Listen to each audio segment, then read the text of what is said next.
If you're a local business owner posting on social media and hoping it turns into revenue, but you don't actually know what a customer is worth to you or how much it costs to acquire one, you're not doing marketing, you are simply gambling. In this video, I'm going to break down two numbers that quietly determine whether your organic content becomes a growth engine or a time-consuming distraction. The two numbers are customer acquisition cost and lifetime value. And before you tune out because this sounds too technical, let me be clear.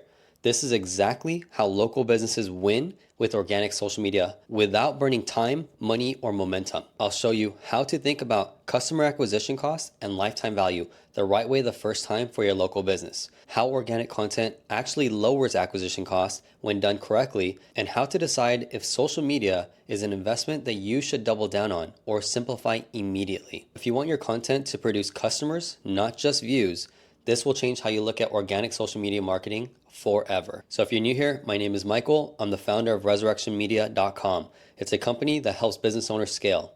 Now let's get into the video. Before we talk about platforms, posting schedules, or content ideas, you need to understand the two numbers. The first one is customer acquisition cost. This is simply how much it costs you in time, money, or effort to get one new customer. For a local business, that might look like paid ads, discounts, referrals, time spent posting on social media, or even the hours you personally put into your content. If you're spending 10 hours a week creating content and that content brings in 2 new customers, your time just became part of your acquisition cost. Now here is where most local businesses get it wrong. They only think in cash, but time is money, especially when you're the owner. So that has to be factored in. Now the second number is lifetime value. This is what a customer is worth over the entire relationship, not just the first purchase. If someone comes in once, spends $50 and never returns, that's a very different business than someone who spends $50 every month for 2 years. Same customer count, but completely different economics. And this is the mistake I see constantly.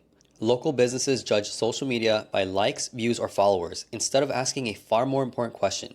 Does this channel bring me customers whose lifetime value justifies the effort? Because organic social media isn't meant to be free.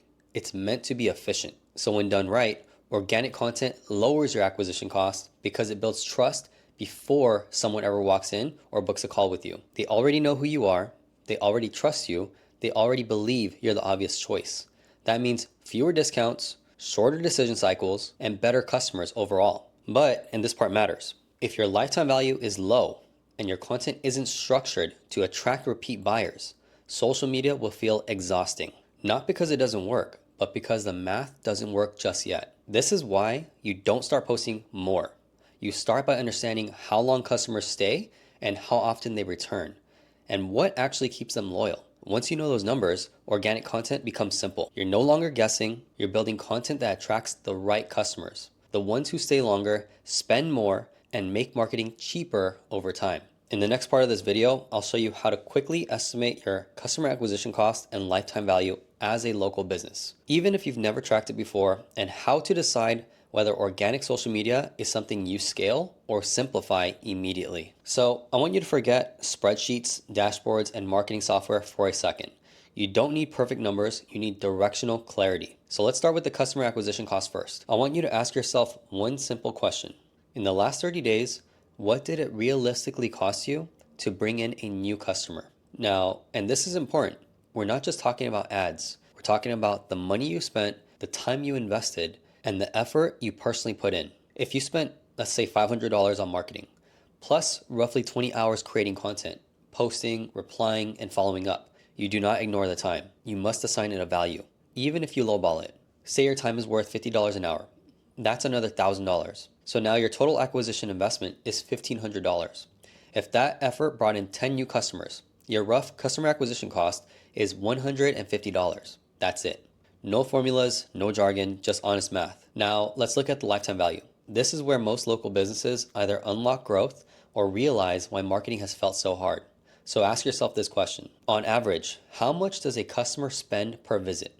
Let's say it's $75. So here's the next question. How often do they come back? Is it once a month, twice a month, a few times a year? Let's say once a month. That's $900 per year. So here's the final question. How long do they usually stay a customer? Is it 6 months? Is it 1 year? Is it 3 years? If the average customer stays for, let's just say 1 year, your lifetime value is roughly $900. Now, here's the moment of truth. If it costs you $150 to acquire a customer and that customer is worth $900 over time, organic social media makes sense. Not because it's trendy, but because the math simply works. Now, let's say if your lifetime value is $300 and your acquisition cost is $200. Posting more content won't save you. You don't have a content problem because you have a business model clarity problem. And this is the shift. Organic social media is not about chasing attention. It's about lowering acquisition costs while increasing the lifetime value. Content should attract people who stay longer, return more often, and trust you faster. When that's in place, you stop asking, is social media even worth it? And you start asking, how do I make this simpler and more scalable? So in this next part, I'll show you how local businesses use this clarity to decide what kind of content to create, what to ignore completely, and how to avoid wasting months posting things that never convert. All right, so let's get practical. Once you understand your lifetime value, content decisions stop being confusing because different lifetime values demand different types of content. So let me explain. If your lifetime value is low, meaning customers come once or twice and disappear, your content should not be about volume or entertainment. It should be about clarity. You need content that answers, what do you do? Who is this for? Why should I trust you? That means simple explanations, such as before and after examples, clear demonstrations of your service, not trends, not jokes, not viral dances, because you're not trying to build an audience. You're trying to reduce friction for first-time buyers. Now, if your lifetime value is medium, meaning people come back occasionally but not consistently, your content needs to build belief and consistency. This is where education matters. Content that shows how to get better results, what mistakes to avoid, what separates a good decision from a bad one. You're training your customers how to use you correctly. And when your customers understand how to win with you, they stay longer. Finally, if your lifetime value is high, meaning customers stay for months or years, your content is no longer about selling. It's about reinforcement. You're reminding people why they chose you. So showcasing behind the scenes, philosophy, standards, how you think. This type of content creates loyalty. And loyalty is what makes organic social media powerful. So here's the key takeaway. Most local businesses fail at social media because their content just doesn't match their economics. They post like influencers, but get paid like service providers. When your content aligns with your lifetime value, social media stops feeling random because you know exactly what to say and you also know what to ignore. And most importantly, you stop wasting time creating content that looks good but does nothing for the business. Next, I'll show you how to simplify this into a repeatable content system.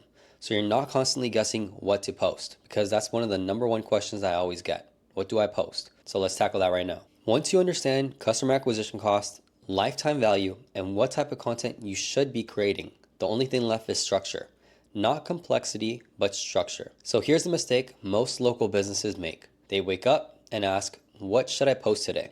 That question guarantees inconsistency. So instead, you want a simple weekly system that repeats regardless of platform. So I'm going to give you one that works whether you post 3 times a week or every day. So first, you need attraction content. This is content designed to answer basic questions, such as what do you do, who is this for, and why does this matter? Think explanations, demonstrations, and before and after examples. 1 or 2 pieces of content per week is enough. Second, you need trust content. So think content assets that reduce hesitation. Testimonials, you got stories, walkthroughs, mistakes people make before finding you. And this content makes people feel safe choosing you. So again, just 1 or 2 pieces per week. Third, you need retention content. So this is the part that most local businesses skip, and it's why lifetime value stays low. So this content speaks to people who already follow you. So post content such as how to get better results, how to use your service correctly, how to think like your best customers think. That's an interesting one. 1 piece of content per week is enough. And that's it. Those are 3 content types that you can start to implement right away. Now let's structure this into a week. So use Monday for attraction, use Wednesday for trust, and use Friday for retention. Or adjust the days however you like. It doesn't matter. Because what matters is that you stop improvising. And this system does 3 things. It lowers acquisition cost because new people understand you faster. It increases your lifetime value because existing customers feel supported and seen, and it removes the mental load of content creation because you're no longer asking, what should I post? You're asking, which category does this belong to? And that's how organic social media becomes sustainable. Not by doing more, but by doing the right things repeatedly. So in this final part of the video, I'll tie this all together and I'll show you how to decide whether organic social media is something that you scale confidently or you keep intentionally simple. So, organic social media is not about posting more. It's not about trends, and it's not about trying to become an influencer, even though that would benefit you. For local businesses, it's a math problem first. When you understand your customer acquisition cost and when you understand your lifetime value, content stops being a guessing game. You know what to say, you know who you're speaking to, and you know why you're showing up. And here's the honest truth. If your lifetime value supports it, organic social media can be one of the most efficient growth channels you have. And if it doesn't, the answer isn't to force content. It's just to simplify your approach until the economics make sense. So either way, clarity wins. Now, if you're watching this and realizing, I've been posting, but I don't actually know my numbers, or I've been working hard on content, but I'm not sure if it's moving the business forward, that's not failure. That's a signal. And it's exactly where momentum starts. So if you want help pressure testing your acquisition costs, your lifetime value, and whether organic social media should be scaled or kept intentionally simple, that's what we do. We walk through the numbers, we remove what's unnecessary, and we build a content approach that fits the business, not the other way around. So no hype, no guesswork, just clarity and execution. So if you're a local business owner and this sounds like the direction that you want to move in, then take the next step. And if not, take what you learned here, apply it today, and simplify your marketing immediately. So either way, you're no longer guessing, and that's how real growth starts. So I hope this was valuable for you. If you like this type of content, make sure to subscribe. If you have a question, need some clarity, just type it into the comments or DM me directly or email me, vip@shungana.com.